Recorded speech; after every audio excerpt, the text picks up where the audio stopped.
मानत न मन मोरा साधो, मानत न मन मोरा रे। बार बार मैं ये समझाऊं जग में जीवन थोड़ा रे। बार बार मैं ये समझाऊं जग में जीवन थोड़ा रे। मानत न मन मोरा साधो, बार बार मैं ये समझाऊं जग में जीवन थोड़ा रे। बार बार मैं ये समझाऊं जग में जीवन थोड़ा रे।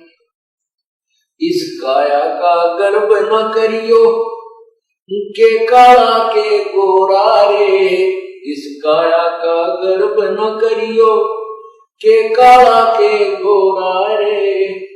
बिना भजन कछु काम न आव चाहे, एतर छड़को चारों ओरा रे। बिना भजन कछु काम न आव चाहे, अतर छड़को चारों ओरा रे। मानत न मन मोरा साधो,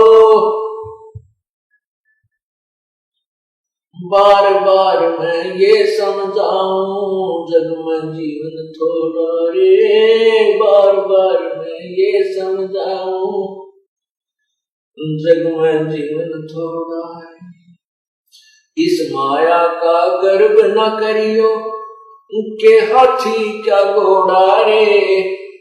इस माया का गर्व न करियो क्या हाथी क्या घोड़ा रे। जोड़ जोड़ धन बहुत बटोरा, लाखों और करोड़ा रे। जोड़ जोड़ धन बहुत बटोरा, लाखों और करोड़ा रे। मानत न मन मोरा साधो, बार बार मैं ये समझाऊं जग में जीवन थोड़ा रे। बार बार मैं ये समझाऊं जग में जीवन थोड़ा। दुविधा दुर्मति चतुराई में जन्म गया नर तोरा रे। दुविधा दुर्मति चतुराई में जन्म गया नर तोरा रे। अब भी आने मिलो सत्संग में, करो गुरु ज्ञान पे गोरा रे। अब भी आने मिलो सत्संग में, करो गुरु ज्ञान पे गोरा रे। मानत न मन मोरा साधो, बार बार मैं ये समझाऊं जग में जीवन रे। बार बार मैं ये समझाऊं। भाई शरण पड़े ने गुरु संभाले, जान के बालक भोला रे। गुरु शरण पड़े को गुरु संभाले, जान के बालक भोला रे। कहे कबीर तुम चरण चित राखो, जो सोई बडोरा रे। कहे कबीर तुम चरण चित राखो, जो सोई बडोरा रे। मानत न मन मोरा साधो, बार बार मैं ये समझाऊं जग में जीवन थोड़ा रे। बार बार मैं ये समझाऊं जग में जीवन थोड़ा रे। क्या बताते हैं कि सत्संग में आने के बाद भी ये मन इधर उधर की सोच में ज्यादा ही उलझा रहता है। उसको याद दिला जाता है कि इस काया का गर्व न करिए, भाई के काला के गोरा रे। ये जो मिट्टी का बना हुआ, ये 5 तत्वों से बना हुआ पुतला है, इसके अंदर झांक कर जरा सा देखें तो ये कुछ भी वस्तु नहीं है। इसकी शरीर की नाड़ियों में खून घूम रहा है, रक्त चल रहा है, मांस हड्डियों के ऊपर मांस लपेट रखा है, अंदर शरीर में थूक, टट्टी, पेशाब और सारा गंध भरा पड़ा है। हमारे शरीर की क्या स्थिति है? जैसे आपने एक्सीडेंट के अंदर कोई कुत्ता मरा हुआ देखा हो रोड के ऊपर, उसकी आंत कितनी दूर तक बिखरी पड़ी होती है, उसके अंदर से टट्टी और पेशाब उसका अलग से पड़ा होता है, और शेष शरीर का जो मांस, हड्डी और चाम तो इधर उधर सड़क के चिपका हुआ होता है।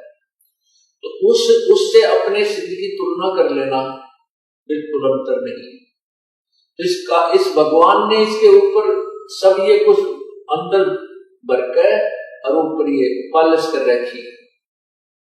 किसी का काली पालिश है, किसी का गोरी है, अंदर सेम मटेरियल है। तो यहां बताते हैं इस काया का गर्व न करियो के काला के गोरा रे, इस काया का गर्व न करियो के काला के गोरा रे, भाई बिना भजन कछु काम न आवे चाहे, एत्र छिड़को चार पोरा रे, बिना भजन कछु काम न आवे चाहे, भजन कछु काम न आवे चाहे, इत्र छिड़को चार पोरा रे। इस शरीर के ऊपर कितना तो बढ़िया पाउडर छिड़क लो, कितना सुगंधित वस्तु तेल इसका मालिश कर लो, कोई बात नहीं, भाई सफाई शरीर की आवश्यक होती है, नहाना है, साबुन लगा लो, वो बात अच्छी है। लेकिन भगवान नहीं भजा, परमात्मा को याद नहीं किया, तो इस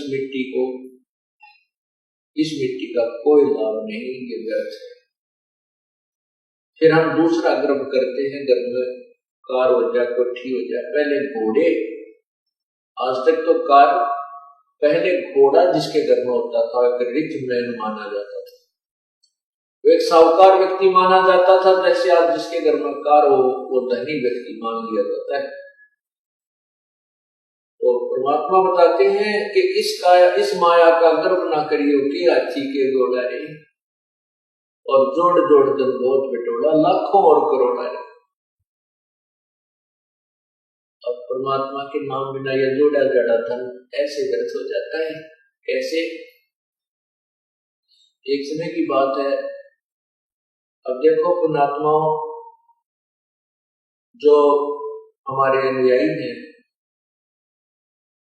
जब से इस दास को आज्ञा हुई है परमात्मा की महिमा गुणगान करने की, उसी समय से सत्संग सुनते हुए आ रहे हैं।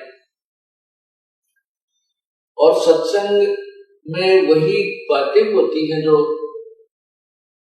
प्रभु की महिमा की प्रतिदिन गाई और सुनाई जाती है। उन्हीं को बार बार सुनाया जाता है, उन्हीं के विषय में आपको प्रेरित किया जाता है, सावधान किया जाता है और परिचित कराया जाता है प्रभु की महिमा से।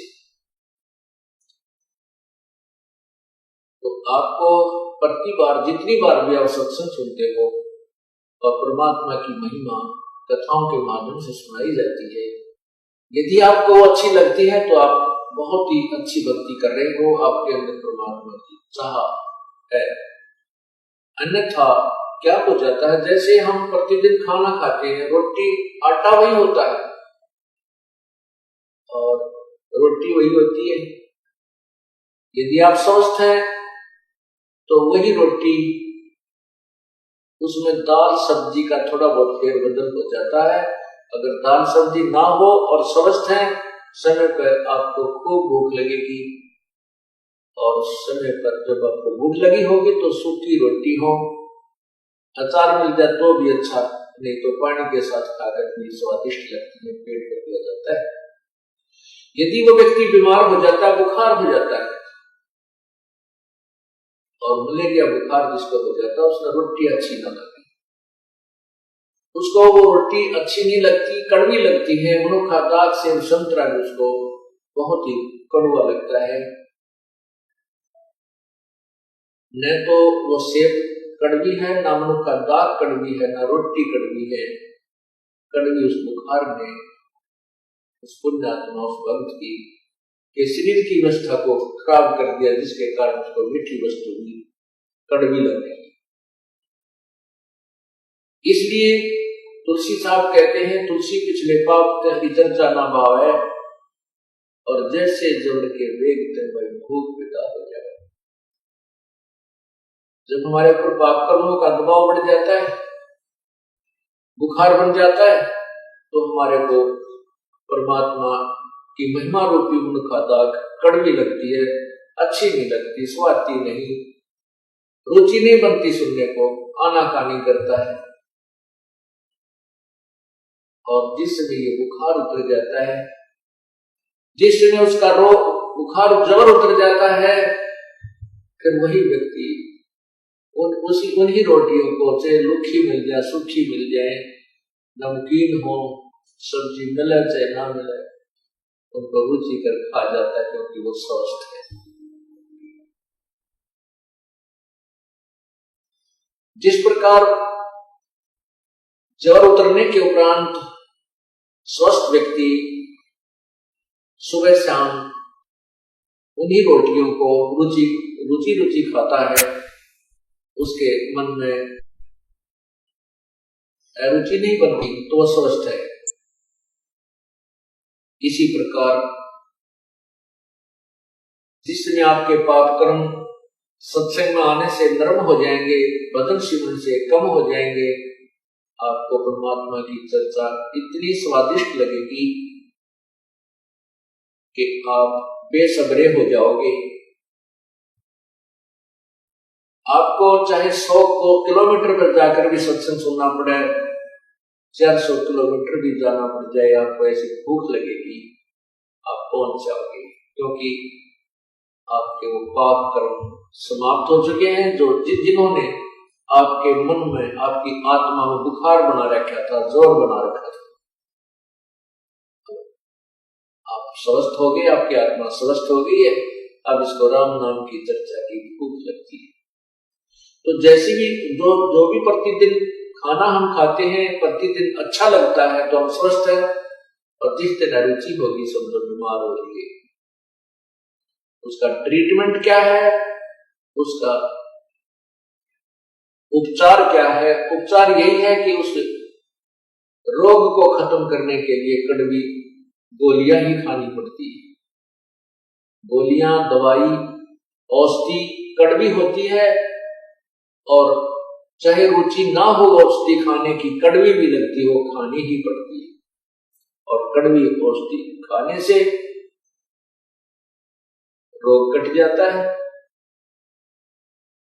इसी प्रकार आपने कभी कभी सत्संग सुनते सुनते रुचि बन जाती है कि ये कथा तो हमने सुन रखी है, तो समझो आप बीमार हो गए, आपके अंदर पाप कर्मों का कोई दबाव कहीं ना कहीं से बन चुका है। और यदि आपके अंदर गदगद होती है, चाहे आपने 100 बार सुन रखी है, 1000 बार सुन रखी है कथाएं, और उतनी ही रुचिकर, और रुचिकर क्या, उसको सुनने के बाद फिर रोम रोम खड़े हो जाते हैं, कितनी बार सुने, क्योंकि वो तो हर बार सुनने और हर बार याद रखने की बातें हैं। फिर आपकी भक्ति, आपका